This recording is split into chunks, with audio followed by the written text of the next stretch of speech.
Good day, everyone. My name is Rich Frawley, and I'm the Digital Forensic Specialist with ADF Solutions, a software manufacturer out of Bethesda, Maryland. I have been with ADF Solutions for 4 years now and work out of my home here in Milford, Connecticut. I create training material for the digital forensics field and train law enforcement all over the world. So why is this guy working for a company out of Bethesda, Maryland talking to us? Well, prior to working for ADF, I spent 22 years with the Milford Police Department. 17 of those years investigating computer crimes and examining digital evidence. This was a presentation I did every year up until my retirement from the Milford Police Department, and I'm very happy to be back and speaking with you today. So you can see that over the years, there may have been a few times where the misuse of digital devices has gotten people in trouble. However, I'm here to tell you straight off that I think the internet and digital space is a great place to be, and there are a lot of good things associated with it. The most important factor to remember is that you need to learn to navigate it just like everything else in life. There are good places and there are bad places, and there are good things that can be used wrong. You're graduating high school, so congratulations. And a typical internet safety presentation is not what you need. Hopefully, you have all been there and done that. Now it's the time to look forward, move to the next level of digital learning. The advanced stage, if you will. As much as I say, let's not look back, the rules of digital citizenship always apply and are like hearing the golden rule again. There are plenty of adults I know who could be taught these rules for the first time. I'm sure your parents can tell you a few stories of adults they know. First, treat others with respect. Think before you post, and I'm going to come back to this.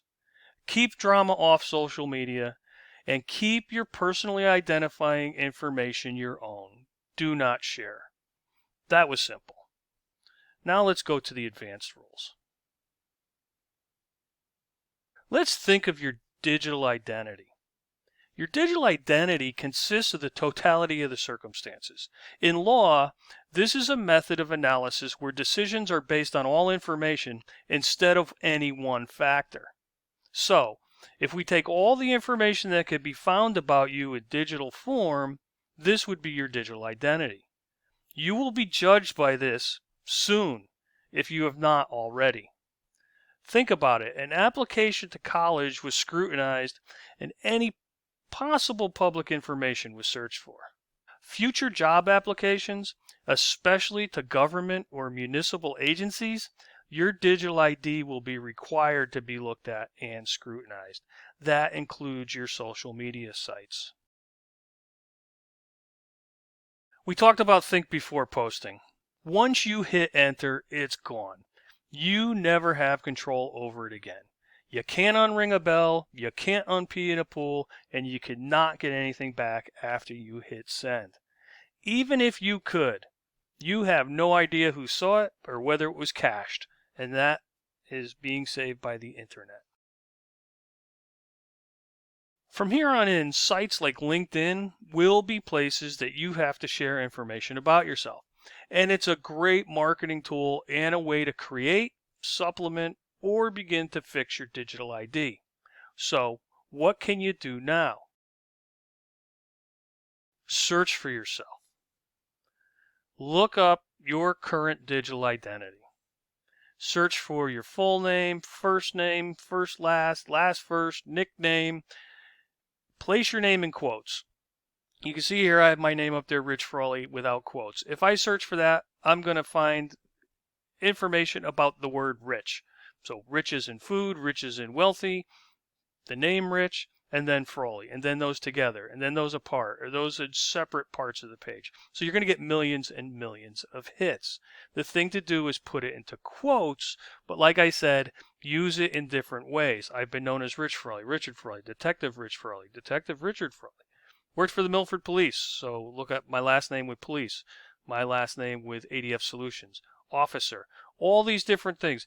If I belong to any other associations, I can put my name with that association. So this is going to help you learn what is out there and on the internet about yourself. Well, you're looking this up, but what are you looking for? Well, let's break it down into 4 different categories. It's personal data associated with your profiles. You're going to find that out there. Information you have published, so there might be things on the internet that you've put out there that you can go back in and take off if you're not liking what's up there, if it's not who you are anymore. Informations others publish about you, so news articles, or you're named in some kind of article on some other website, your affiliation with sports, and then tracks that you leave, and these are unbeknownst to you. Once you have this, you now know what can be found about you. You can fix it, face it, or forget about it. If it's something negative, you can try and remove it, try to fix it. If you can't, it's not the end of the world. You now have the power to face the issue truthfully. Face it head on. You know it's there. You have the upper hand now. It's not going to be a surprise. If it's positive, you can choose to point to it. You can use it for good. So what else do we want to do? Well, we want to set our profiles to private, know who your friends are. This is not a popularity contest anymore. Fake profiles are used for hacking, personally identifying information theft, corporate espionage, and so on. This is all part of building your brand. Know who you're associating with and make sure you're not letting any of these fake profiles into your world, into your brand. Research and learn. Just like driving a car, you needed the basics to start. But real life experience has taught you more. Trial and error and mistakes. And it's okay to make a mistake. Just try not to do it twice. And have fun.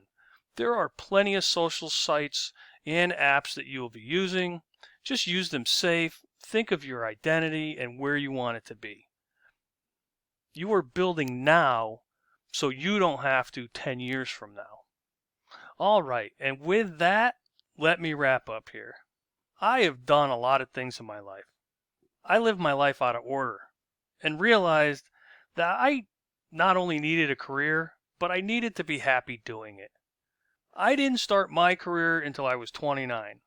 And even then, I built up within my career to what I currently do with ADF Solutions. For some, graduation feels like an end. For some, a beginning. We understand our life in milestones. Time is linear, but your life does not have to be. Do not feel like you need to accomplish your goals by 30. Life is more flexible than we give it credit for. You got this. Thank you, and good luck.